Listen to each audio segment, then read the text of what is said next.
Hello everyone, this is Kevin Kruse here with Kruse Orthopedic Associates in Dallas, Texas. We're a division of Lone Star Orthopedics. Here today talking to you about shoulder surgery and some of the reasons why we use the devices and implants that we use in shoulder surgery. So for me, I utilize two companies mainly. One is an arthroscopic bone tunneling device company called Tensor Surgical. And the way that we fixed rotator cuffs since the 1940s was actually doing an open procedure where we went in and we made a tunnel in the bone, a transosseous tunnel, and sutured the tendon to the bone. And this was actually a very good way to repair the tendon, but until recently you had to use an open method to do that. So we transitioned to the arthroscopic method, which required using anchors.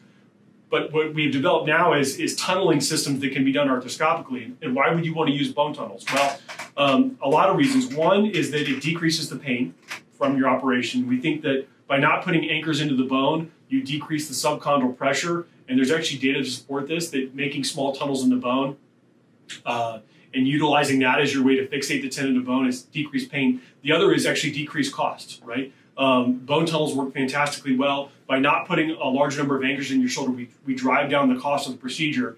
And in this age, we're trying to always contain the costs of the procedures we're doing while still maximizing our outcomes, right? So we're trying to get the best outcomes with the surgery we're doing. We want you to have the best outcome from your operation, but we're also trying to do it at the lowest cost possible. So I utilize a Tensor Surgical reusable bone tunneling device for a lot of my rotator cuff repairs if that operation fits that patient. I always tell everyone I have a lot of tools in my toolbox, and I think of it as playing a golf shot.